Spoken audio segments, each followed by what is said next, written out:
Beyond limits. Expanding minds. Opening hearts. Connecting into oneness. Well, here we are. I'm with Reverend Lee Wallach in Dallas, Texas, and I'm Larry DeRusha at the Center for Spiritual Living in St. Louis. And Lee, the name of your church is now the Agape Spiritual Center. Center. Yay. What made you decide to change the name? It's about branding. Yeah. It's the fact is that when you put words out there, what's going to attract people to the message? And hiring a marketing consultant, they came and said, Center for Spiritual Living is not an attractive thing, but Spiritual Center will attract people.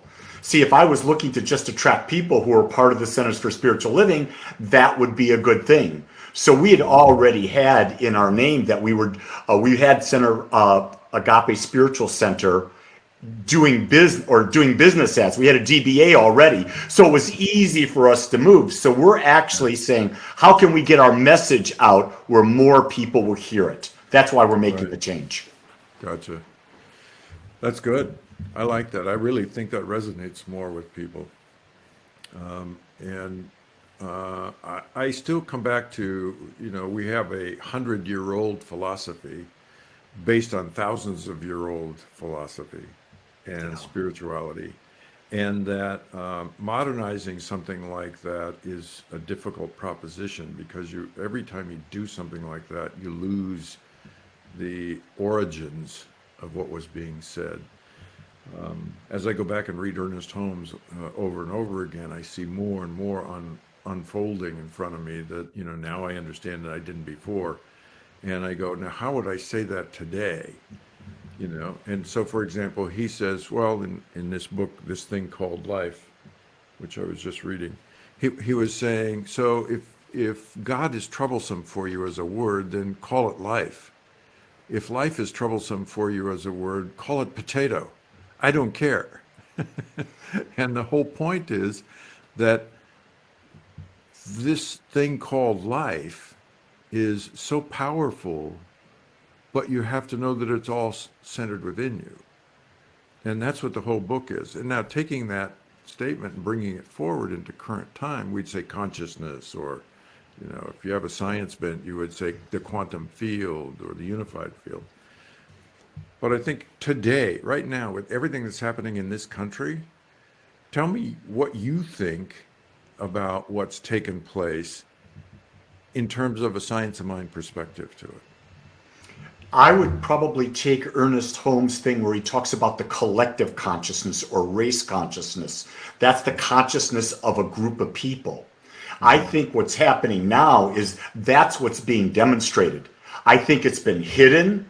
I think it's been permission to come out. And so all of these things that have always been there are now surfacing. And so we get the opportunity to say, okay, what is the reality here?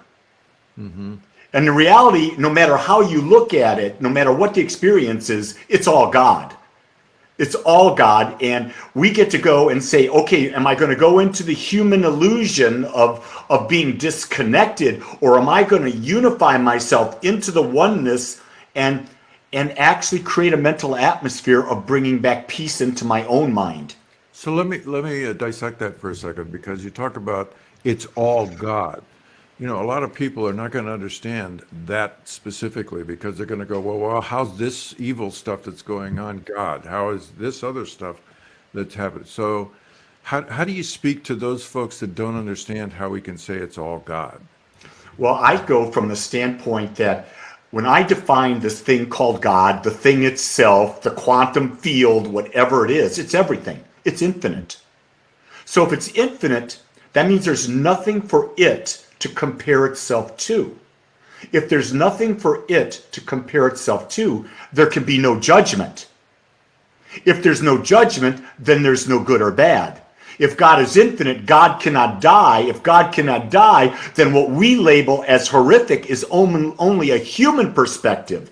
But the essence of who we are is an individualization of God, children of God, points of consciousness. That aspect of us never dies.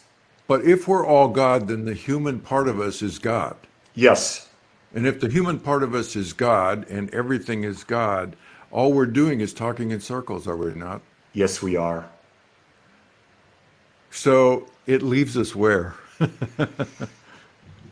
I come back to the aspect that everything is contrast for us to have a greater experience and to develop a greater awareness of our truth. And we do that individually differently. No two people are establishing a level of awareness in the same way at the same time.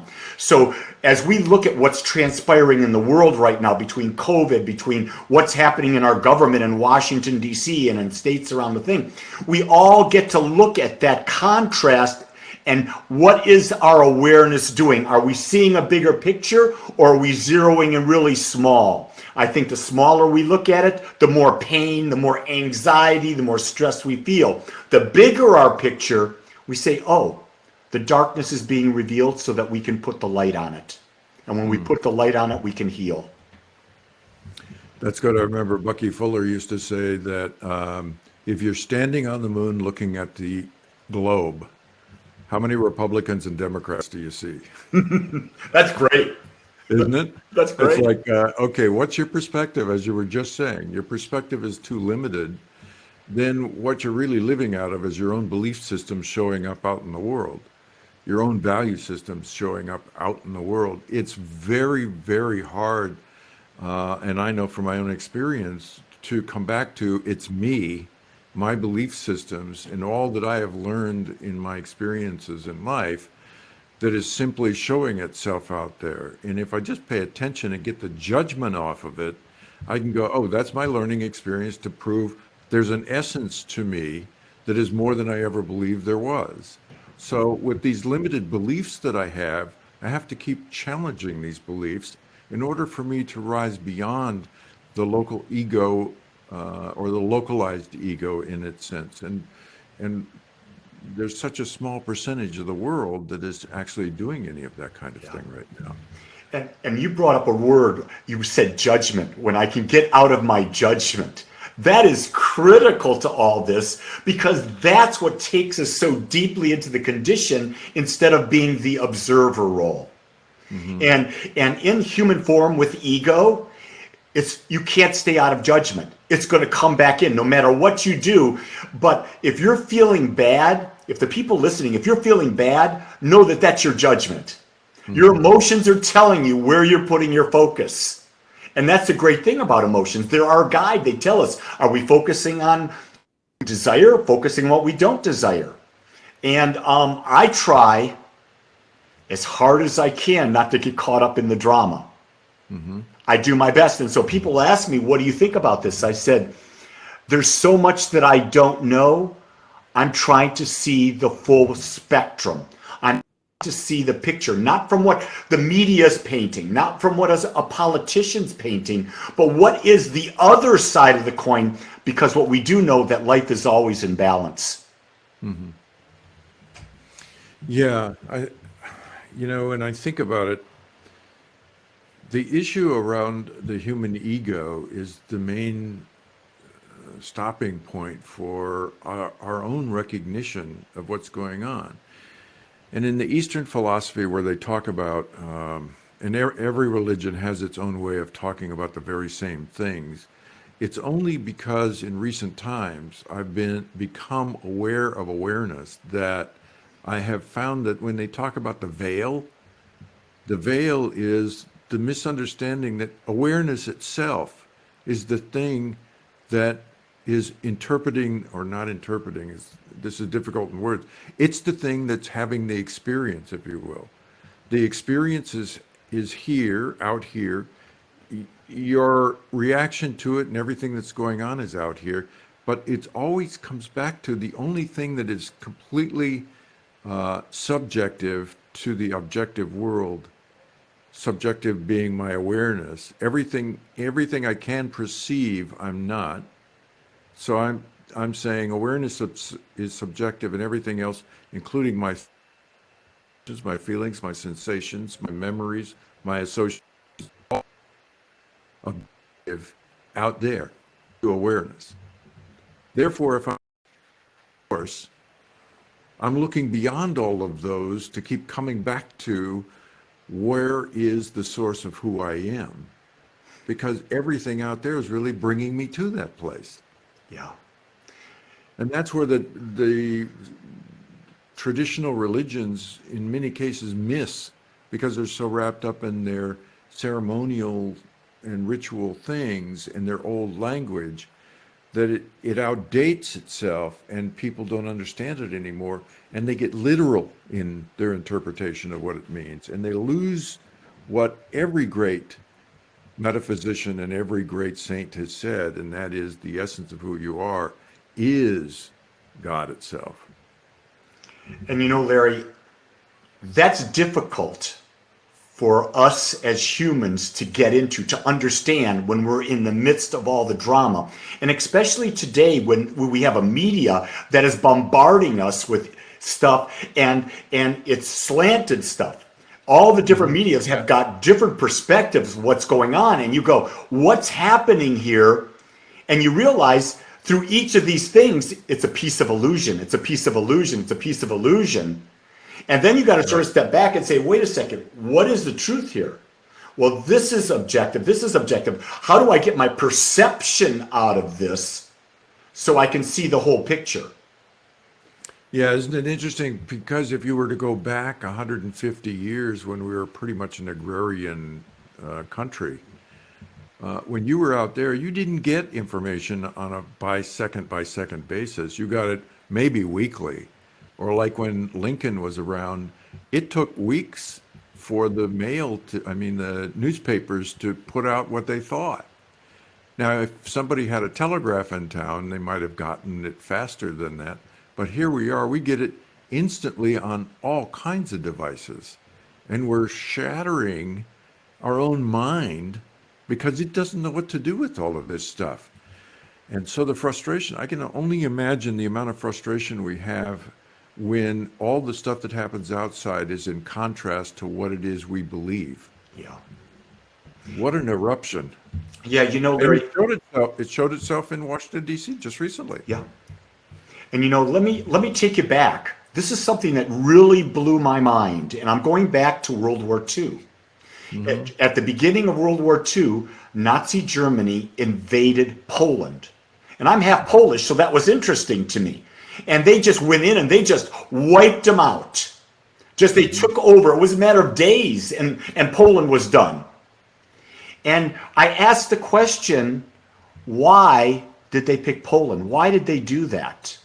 And then after years, things started to come out. And what I learned was that after World War I, Germany was divided and Poland got a piece of Germany.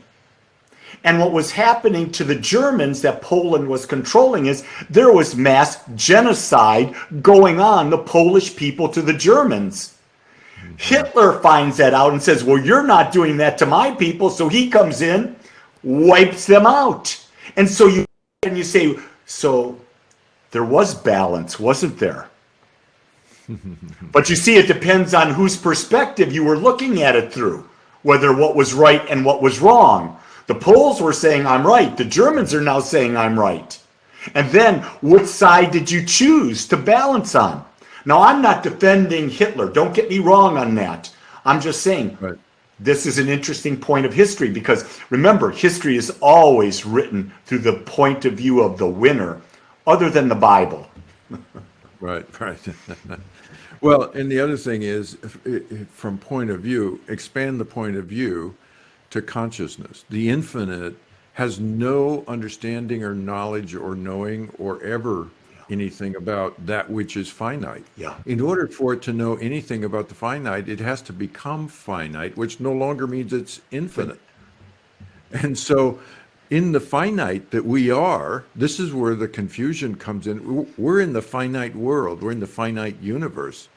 And in a finite universe, we don't even understand what infinite means. We have no For example, something that I think that blows everybody's mind is the number of cells that we have in our body is 7 times 10 to the 21st power.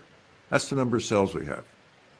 Now, if we take each cell and measure the electrical current of the cell Each cell has 1.5 volts. 3 cells in our body would recharge your telephone. And we have 7 times 10 to the 21st power cells in our body. That means we have more than 1 trillion volts of power in our body. Richard Feynman, who is a physicist, famous physicist, said in 1 cubic meter of empty space is enough power to destroy the universe itself. That's What? yeah. Staggering. Yeah. So when we talk about infinite, everything is in degree. If we go from Washington, D.C. to my local mind, there's that piece. If we go from Washington, D.C. to the world, there's that piece. Or to the universe, it's a huge piece. In fact, nobody would even know if the entire population of the world was extinct. That's right. How would they know? They wouldn't. So everything is a matter of degree of what comes into our mind and how we process it. And again, it depends upon the ego basis of what we know, what we've heard, what we've experienced, what our beliefs would, so on and so forth. And I always love to do a meditation. And the meditation is if you were to close your eyes and you were to take a deep breath, and I say, who are you without your thoughts, feelings, emotions, sensations, your associations, your memories? Who are you? And the interesting part is in a meditation, you come to the realization there's nothing there. And nothing is consciousness. So The ego just goes crazy on that. The ego says, what about me? yeah, exactly. And that's the tough part, because the tough part in spirituality, as everybody knows, is when you sit down to meditate, the mind wants to go all kinds of places. Well, when you challenge it on who it is and say, hey, there's the truth of who I am, is the awareness that goes, bullshit, let me tell you who you really are. You know, you're all these experiences you had, and remember when your dad hit you, or remember when your mother was taking you to school and patted you on the head and you were embarrassed, or whatever the heck it is, it's going to give that back to you and say, you're not that. You're this. And that's the challenge in classes, as you've probably experienced, is people have very few tools to get beyond their own ego. And so when we introduce them to some of the tools like spiritual mind treatment, it's like, what? I can do that? Yeah. And you know, Larry, this week I started community gatherings. So I've had 5 gatherings this week. I've had a gathering with European people. I've had a gathering with people on the East Coast, a gathering of people in Texas, a gathering of people on the West Coast, and a gathering of men. And in each of those gatherings, I asked each of the people, there were over 60 people involved, I asked them, what was your stress level? 1 to 10. And then I said, what is the one thing that you are struggling with the most? And the number one answer came out to be connection to others. And after we get done at the end, I said, is it connection to others? Or is it connection to yourself? And it was real interesting as we listened to each other and we explored each other. And I said to them, I said to each of the gatherings, I said, I believe that 2021 will give us more contrast than we experienced in 2020. I believe it is a year that we're going to have to learn resiliency. And we're going to have to also reinvent ourselves, because things will never go back to the way they were. And in order to do that, I said, you've got to develop a connection to yourself. And I suggested to everyone that has to start with a daily meditation practice. Yeah, exactly. I was reading in the book this thing called Life, Ernest Holmes' book, which will appear to people backwards, but it says this thing called life. And one of the statements that he makes in here is the key to our whole understanding of life lies in the realization that life, capital L life itself, is pure spirit in an ocean of unmanifest being whose nature it is to take a form. When the Bible states that the Word of God moves upon the face of the deep and produces creation, it means that the divine spirit speaks itself into existence by the power of its word. When the Bible states that the man is made in the image and likeness of God, it is telling us that each one of us as an individual reproduces the creative imagination and energy of the divine. That, although it's a little cryptic to some people, that statement is simply saying consciousness is the creative factor. And when we realize we're consciousness, we come into alignment with it, then we have control of our own destiny because our destiny is infinite. That's right. So I love taking some of the old work, even as Ernest did with the Bible and with Emerson and with Troward and others, and re-emphasizing it in more modern language. In my case, more science language, because science and spirituality are coming together.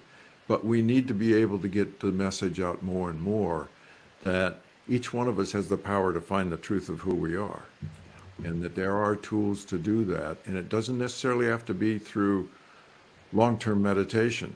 That's right. You know, I subscribe to the direct path, which is you can find who you are directly without anything or anybody.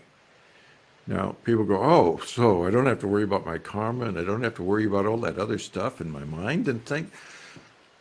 No, because either you're going to do it before the realization or you're going to do it after.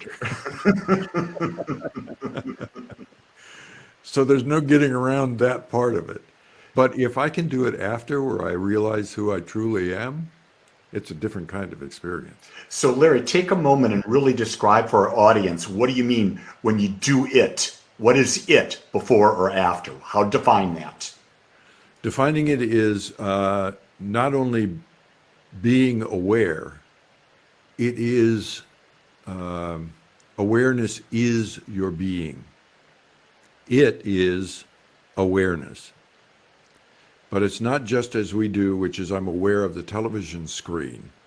It's that the television screen is consciousness, and what's playing on it right now is the game of the world. I'm the screen. Lots of things go on in and around the screen, like watching a TV series or whatever it might be. So the thing itself is awareness itself. And awareness is, when we talk about consciousness, everything doesn't have its own conscious. So you don't have a conscious and I don't have a conscious. The consciousness is one thing, manifest through a lot of different forms, but there's only one consciousness. When we speak in science of mind and other metaphysics about there's oneness, we're not talking about form. We're talking about consciousness. There's only one consciousness. So, and that's the thing itself. Awareness is as close to that moment that you become the infinite as you get. As in Amma, the hugging saint, is fully grounded in and beyond that state of awareness. And that state of awareness, as she has shown, knows all the conversations that are going on, all the events that are happening on the earth at any moment in time that you ask her, she knows it. So you don't have to ask her anything because the answer to the question is answered before you ask. And my number one value in life, my number one value is to become more aware. Yes. And I realize that will be an infinite journey. Because how can I become aware of the infinite in a finite period of time? Right. You can become the infinite, which means you won't be finite anymore. My camera just went battery dead. Yeah, it just died out, it says. Okay, maybe we ought to wrap this up and pick it up next week. I think the infinite blew out our camera.